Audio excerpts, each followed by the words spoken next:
দীর্ঘ ৮ বছর প্রবাসে কাটিয়ে যখন কাউকে না জানিয়ে বাড়িতে আসি সারপ্রাইজ দিব বলে বাড়িতে এসে আমি সারপ্রাইজ হয়ে যাই। কারণ আজকে আমার ছোট ভাইয়ের বিয়ে, অথচ আমাকে কেউ একবারও বলেনি। আমি বাড়িতে আসায় কেউ খুশি হতে পারেনি, আমি ভালো করে বুঝতে পারছিলাম। কারণ তাদের চেহারায় খুশির চেয়ে বিরক্ত ভাবটা বেশি ছিল। সবার সাথে কুশল বিনিময় করে ঘরে যাই, তখন বাবা আমার পিছন পিছন আসে। কিরে নিলয়, হঠাৎ বাড়িতে চলে আসলি যে, কোনো সমস্যা হয়েছে? না বাবা, সমস্যা হয় নাই, তোমাদের দেখতে মন চাইলো তাই চলে আসলাম। ও, তা আবার কখন যাবি? বাবার কথা শুনে কিছুটা অবাক হলাম। এইমাত্র বাড়ি আসলাম আর এখন জিজ্ঞেস করছে কখন যাবি। একটা মুচকি হাসি দিয়ে বললাম, কিছুদিন পর চলে যাব বাবা। ও, এখন না এসে কিছুদিন পরে আসতি, এখনও অনেক লেনাদেনা বাকি আছে আমাদের। বাবার কথা শুনে কিছু বললাম না। তখন মা বলল, কিরে বাবা, চলে আসলি কেন? কোনো সমস্যা হয়েছে? না মা, সমস্যা হয় নাই, এমনি আসলাম তোমাদের দেখতে। ও আচ্ছা, ফ্রেশ হয়ে আয়। আর আজকে আবার রাকিবের বিয়ে, তুই যাবি না তোর ভাইয়ের বিয়েতে? না মা, আমি ক্লান্ত, তাই যাব না। আমি আমার মা বাবার কথা শুনে অনেকটা অবাক হলাম। বড় ছেলে বিয়ে করে নাই, তাকে জিজ্ঞেস করে ছোট ভাইয়ের বিয়েতে যাবে কি না। সবাই ছোট ভাইয়ের সাথে চলে গেছে, শুধু মা ছাড়া। সারাদিনের জার্নি করে অনেকটা ক্লান্ত আমি, তাই কিছু না খেয়ে ঘুমিয়ে পড়ি। ঘুম ভাঙে মানুষের হইচই শুনে। বুঝতে পারলাম বউ নিয়ে চলে আসছে। এর মধ্যে ছোট ভাইয়ের সাথে কথা বা দেখা হয় নাই, ওইভাবে শুয়ে আছি। আমাকে কেউ জিজ্ঞেস করেনি আমি কিছু খেয়েছি কিনা। একটু পর ছোট বোন আসলো। ভাইয়া, কেমন আছো তুমি? ভালো, তুই কেমন আছিস? ভালো। ভাইয়া, তুমি মনে হয় সকাল থেকে কিছু খাওনি। আরে তেমন কিছু না, খাওয়া হয়েছে আমার। ভাইয়া, তুমি মিথ্যাটাও ভালোভাবে বলতে পারো না। তুমি বসো, আমি খাবার নিয়ে আসি। মানুষ বলে মা নাকি সন্তানের দুঃখ বোঝে, কিন্তু আমার বেলা উল্টো। আমার আম্মুর মনে হয় খেয়াল নাই আমি বাড়িতে আসছি। এতক্ষণ যার সাথে কথা বললাম সে হলো আমার ছোট বোন, একমাত্র আমার বোন। আমার চেহারা দেখে বলতে পারে আমি কি চাই, তাই তো বুঝতে পারছে আমি কিছু খাই নাই। কিছুক্ষণ পর খাবার নিয়ে আসলো। ভাইয়া, খাবারটা খেয়ে নাও। হুম। ভাইয়া, একটা কথা বলি। বল, কি বলবি? আমার হাতে খাইয়ে দিব তোমাকে? দে, অনেক দিন হলো কারো হাতে খাবার খাই না। তারপর ছোট বোন খাবার খাইয়ে চলে গেল। রাতের বেলা সবাই আমার ঘরে আসলো, সাথে ছোট ভাইও ছিল। আম্মু বলল, নিলয়, কী নিয়ে আসলি? আসার সময় আমাদের একটু দেখা। এনেছিলাম অনেক কিছু, কিন্তু কাকে দেব বুঝতে পারছি না। তখন বাবা বলল, কাকে দিবি মানে? আমার তোর পরিবার, আমাদেরকে দিবি? একটা মুচকি হাসি দিয়ে বললাম, তোমরা আমার পরিবার? কেন? না, এমনি। আমি এখন কিছু খুলতে পারবো না, 2 দিন পরে খুলবো। তারপর সবাই চলে গেল। কি আজব দুনিয়া, আমার থেকে তাদের কাছে জিনিসের দামটা বেশি। দেখতে দেখতে 2 দিন কেটে গেল। 2 দিন পর, এই 2 দিনে আমার পরিবারে কেউ আমার কোনো খোঁজ খবর রাখে নাই, শুধু আমার ছোট বোন মুনতাহা ছাড়া। 2 দিন পর আব্বু আম্মু আমার রুমে আসে, সাথে ছোট ভাই বড় আপু মুনতাহা। আব্বু বলে, নিলয়, কি করিস? কিছু না আব্বু। বলেন। আব্বু বলল, তা আসার সময় কি নিয়ে আসলি? এখনও দেখলাম না যে। বুঝতে পারলাম সবাই এখন আমার রুমে কেন আসছে। আসলে আব্বু, তোমরা বিয়ে নিয়ে ব্যস্ত, তাই কিছু বের করি নাই। আব্বু বলল, ও, তাহলে এখন বের কর। তোর বড় আপু আছে, দেখি সবার জন্য কি নিয়ে আসলি। আসলে আব্বু, কারোর জন্য কিছু নিয়ে আসি নাই, শুধু মুনতাহার জন্য কিছু জিনিস নিয়ে আসছি। দেখলাম ছোট ভাই বড় আপুর চেহারা মলিন হয়ে গেছে। তখন আম্মু বলল, দেখি কি নিয়ে আসলি মুনতাহার জন্য। তারপর আমার সব কিছু বের করি। যা বের করেছি সেখানে শুধু মুনতাহার জিনিস ছিল। তখন বড় আপু বলল, শুধু এই জিনিসগুলো নিয়ে আসলি? কেন? বড় আপু বলল, আমি না বললাম কিছুদিন আগে তুই যখন বাড়ি আসবি তোর দুলাভাইয়ের জন্য একটা ল্যাপটপ নিয়ে আসবি। আসলে আপু, হঠাৎ করে চলে আসছি, তাই কিছু নিয়ে আসি নাই। বড় আপু বলল, তোকে কে বলছে হঠাৎ করে চলে আসতে? আরও 2 বছর পরে আসলে কি হতো? সেই দিন তো গেলি দেশের বাহিরে, এত তাড়াতাড়ি চলে আসা লাগে? আপু 8 বছর পরে আসলাম। বড় আপু বলল, তো কি হয়েছে, মানুষ তো 10 বছর পরে আসে বাড়িতে, আর শুধু 8 বছর 8 বছর করিস। এই 8 বছরে কি করছিস আমাদের জন্য? আপুর কথা শুনে কিছু বললাম না। আমি শুধু একটা মুচকি হাসি দিয়ে আব্বুর দিকে তাকালাম। ছোট ভাই বলল, ভাইয়া আমার জন্য আইফোন আনতে বলেছিলাম, নিয়ে আসছো? না, বললাম তো হঠাৎ করে চলে আসছি, তাই কিছু নিয়ে আসি নাই। তা তো দেখতে পারতেছি, ছোট বোনের জন্য জিনিস, নতুন ফোন, তারপর কসমেটিক্স, আরও কত কিছু। আর আমাদের জন্য কিছু নিয়ে আসো নাই? আরে সেরকম কিছু না, ওর জন্য আগে এগুলো কিনে রেখেছিলাম।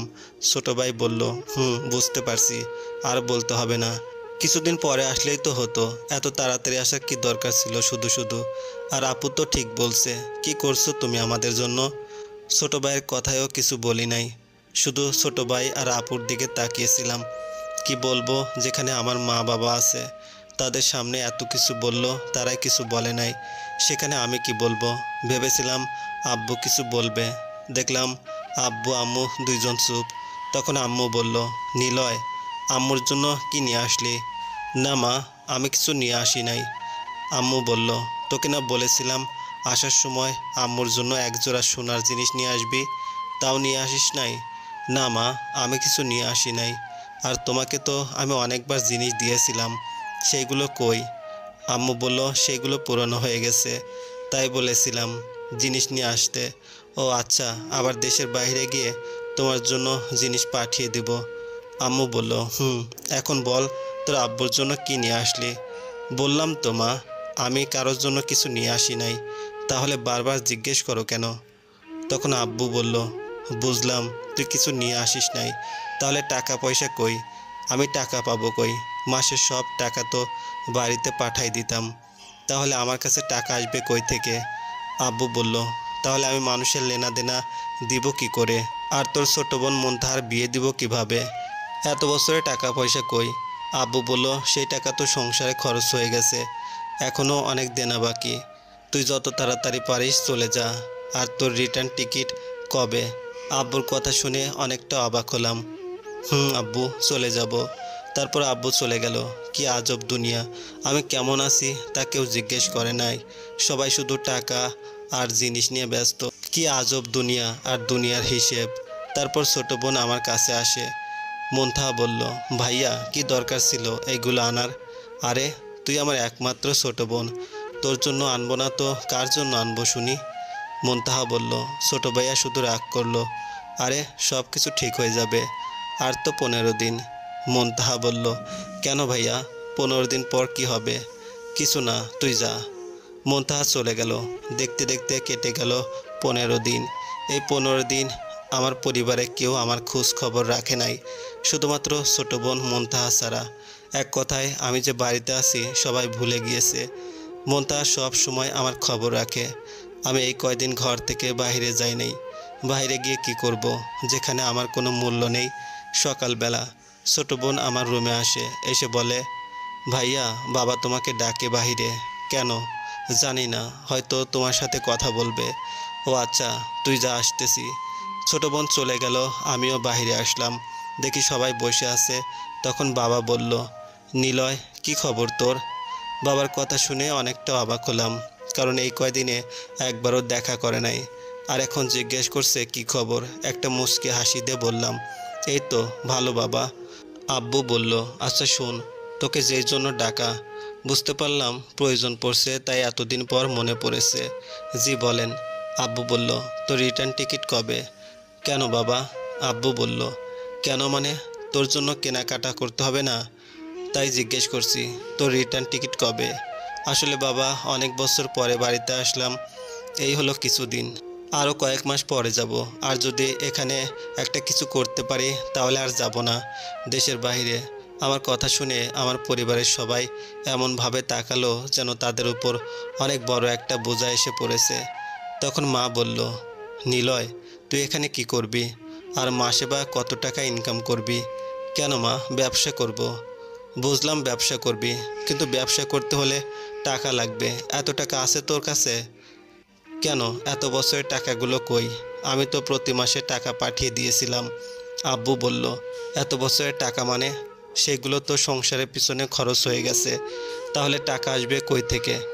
বাবা, আমাদের সংসারের প্রতি মাসে 70,000 টাকা খরচ হয়, সেইটা আমার জানা ছিল না। আব্বু বলল, আমি বলেছি পুরো টাকা শুধু আমরা খেয়ে ফেলেছি। এই টাকা দিয়ে তোর ছোট ভাই ছোট বোন পড়ালেখা চালিয়েছে, একটা ঘর উঠাতে অনেক টাকা খরচ হয়েছে। ও, আব্বু বলল, শোন, তুই যত তাড়াতাড়ি পারিস চলে যা। তোর ছোট কাকা আমাদের কাছে 3 লক্ষ টাকা পাওনা। কিসের 3 লক্ষ টাকা পাওনা? আমাদের তো কোনো লেনা দেনা ছিল না। তাহলে? আব্বু বলল, আরে তোর ছোট ভাইকে একটা বাইক কিনে দিয়েছি 3 লক্ষ টাকা দিয়ে, সেই টাকা আর কি। কই বাবা, আমাকে তো বলো নাই। আব্বু বলল, এখানে তোকে বলার কি আছে? ও তোর ছোট ভাই, আর আমি ভেবেছিলাম তুই এখন দেশে আসবি না। ও, আব্বু বলল, আর শোন, তোর রিটার্ন টিকিট তাড়াতাড়ি কেটে ফেল। এই বলে সবাই চলে গেল। কি আজব আমার বাবা মা, মানুষ তার ছেলে মেয়েকে কাছে রাখতে চায়, আমার বাবা মা আমাকে দূরে ঠেলে দিচ্ছে।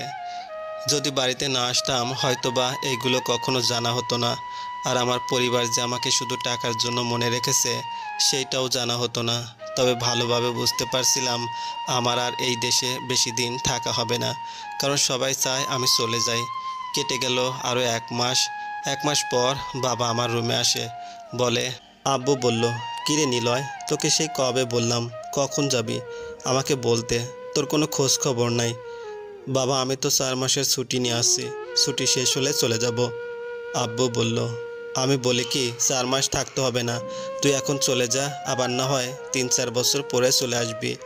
দেখতে তো পারতেছিস সংসারের অবস্থা, তারপরে আবার তোর ভাইকে একটা চাকরি দিতে হবে, অনেক টাকা লাগবে।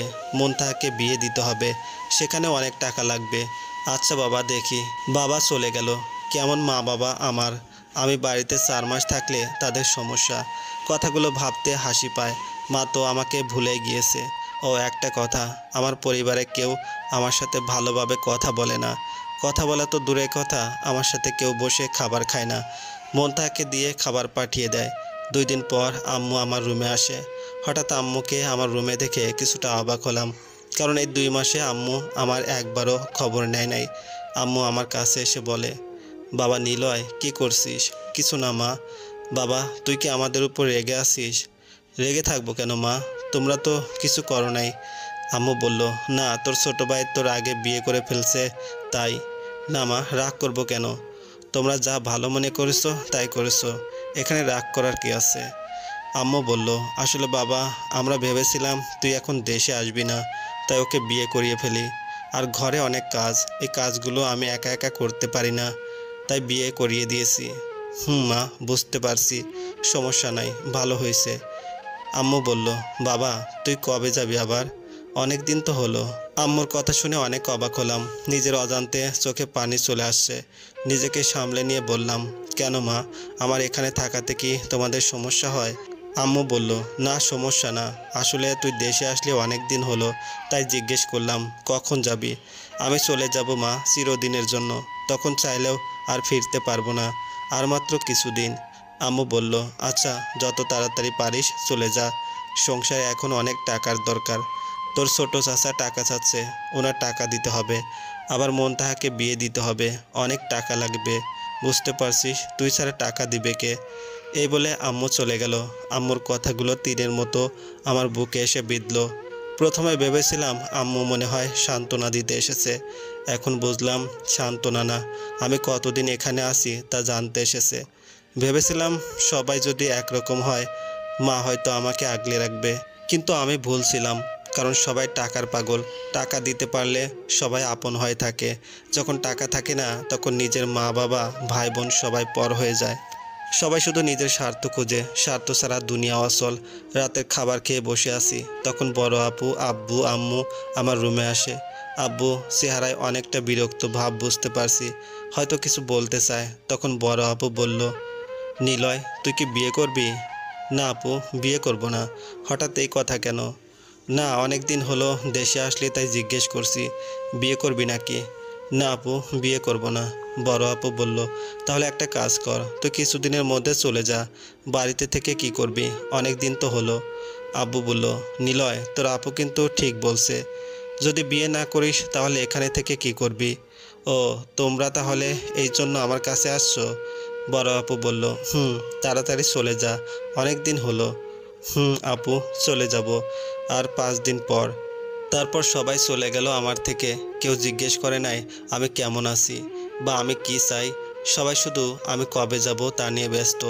5 দিন পর ছোট বোন যখন আমার খাবার নিয়ে আসে, এসে দেখে আমার নাক মুখ দিয়ে রক্ত পড়ছে। রক্তের পরিমাণ এত যে সারা ঘরে রক্ত ছড়িয়ে আছে।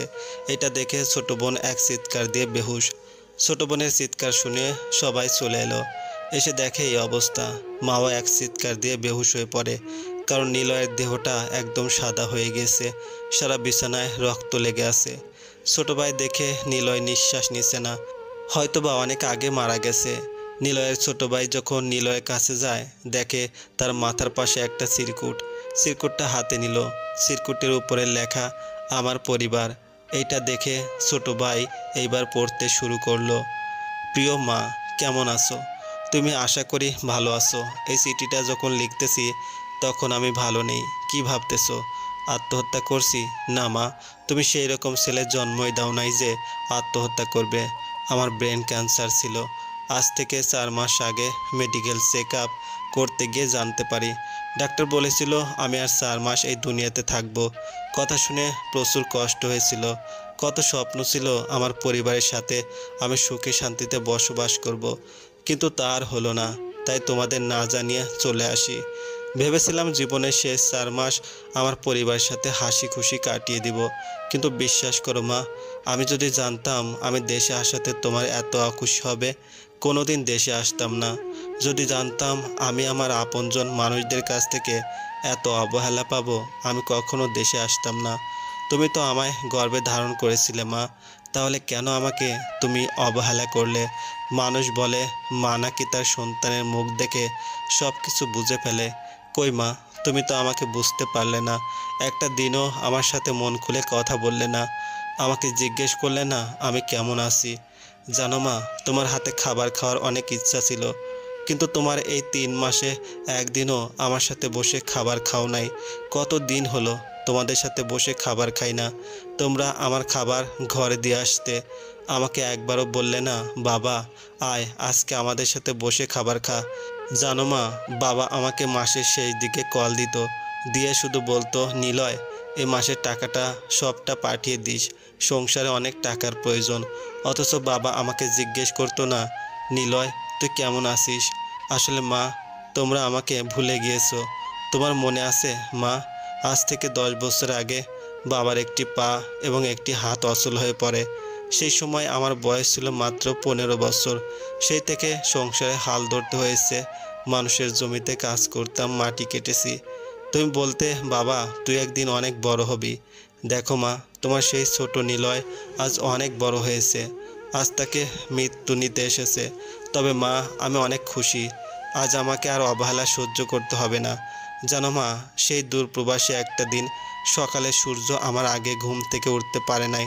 প্রতিদিন সূর্যের আগে কাজে যেতাম, আবার রাতের বেলা রুমে আসতাম। তোমরা টাকার নেশায় আমাকে ভুলে গিয়েছো। তুমি বলেছিলে না তোমার জন্য জিনিস নিয়ে আসতে, আমি নিয়ে আসছি মা, আমার মাথার পাশে রাখা আছে। অনেক ইচ্ছে ছিল নিজ হাতে তোমাকে জিনিসগুলো পরিয়ে দিব, কিন্তু সব ইচ্ছে যে পূরণ হয় না মা। বড় আপু, তুই জিজ্ঞেস করছিলি না আমি কি করেছি তোদের জন্য? তোর তো ভুলে যাওয়া কথা না আপু। দুলাভাই যখন নতুন ব্যবসা শুরু করবে, তুই আমার কাছ থেকে 5 লক্ষ টাকা ধার হিসেবে নিয়েছিলি, বলেছিলি কিছুদিন পর দিয়ে দিবি। কই আপু, আমি তো তোর কাছে সেই টাকা একবারও চাইনি। আপু, আমি দুলাভাইয়ের জন্য ল্যাপটপ এনেছি। আমি শুধু দেখতে চেয়েছিলাম আমার পরিবারের কাছে আমার মূল্য কতটুকু। দুলাভাইয়ের ল্যাপটপ আমার আলমারিতে রাখা আছে, আমার দাপন শেষ করে নিয়ে যাস। তোর ছোট ভাইয়ের পক্ষ থেকে শেষ উপহার। ছোট ভাই, তুই যখন বললি আমি তোদের জন্য কি করেছি, আমি তখন বাবার দিকে চেয়েছিলাম, ভেবেছিলাম বাবা হয়তো কিছু বলবে, কিন্তু বলে নাই। তুই জানতে চেয়েছিলি না আমি কি করছি তোদের জন্য? তবে শুন, তোর বয়সে আমি মাটি কেটেছি, মানুষের জমিতে কাজ করেছি, শুধু তোদের মুখে ভাত তুলে দিতে। প্রবাসে একটা ভালো কাপড় পরি নাই। যখন কিছু পছন্দ হতো ভাবতাম আমি এখন এইগুলো দিয়ে কি করব। আমার ছোট ভাইয়ের জন্য টাকা পাঠিয়ে দেই, আমি পরে কিনে নিব। তুই আমার কাছে আইফোন চেয়েছিলি না? ভাই, তোর জন্য আইফোন এনেছি। আমার বালিশের নিচে রাখা আছে। আমার লাশটা যখন বাইরে নিয়ে যাবে তখন নিয়ে নিস। প্রিয় বাবা, প্রথমে আমার সালাম নেবেন। আপনাকে আমার কিছু বলার নেই। কি বলবো বলেন? আপনি তো সব জানতেন। আমাদের পরিবার আগে কেমন ছিল আর এখন কেমন হয়েছে। মনে আছে বাবা, আমি আরও 2 বছর আগে দেশে আসতে চেয়েছিলাম। তখন আপনি বলেছিলেন আর 2 বছর পরে আসতে। এখন তো 2 বছর পূর্ণ হয়েছিল। তবে কেন এমন করলেন আমার সাথে? মা জিজ্ঞেস করছিল আপনার জন্য কি নিয়ে আসছি। আমি এনেছি বাবা আপনার পছন্দের সোনালি কালারের ঘড়ি।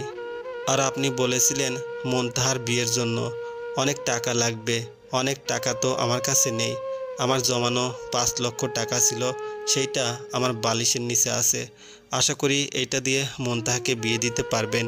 ও আর একটা কথা, আমাদের তো অনেক লেনাদেনা মাফ করবেন। আমি ওইগুলো পরিশোধ করতে পারি নাই। আমার কাপড়ের টাকাটা দয়া করে ধার করে এনে দিয়েন না বাবা। আপনার কাছে আমার অনুরোধ, দয়া করে আমার কাপড়ের টাকাটা আমার রোজগার করা টাকা থেকে দিয়েন। ছোট বোন মুনতাহা, তোর এই ভাইটা অনেক খারাপ একটা মানুষ ছিল রে। দয়া করে আমাকে ক্ষমা করে দিস। আমার ইচ্ছে ছিল নিজে দাঁড়িয়ে থেকে তোকে বিয়ে দেব, সেইটা আর হলো না। দেখ, তোর স্বার্থপর ভাই তোকে ছেড়ে চলে যাচ্ছে। জানো মা, আজ আমি অনেক ক্লান্ত, অনেক ঘুম পাচ্ছে আমার। চললাম মা, সেই চিরনিদ্রায় আমাকে তোমরা ক্ষমা করে দিও।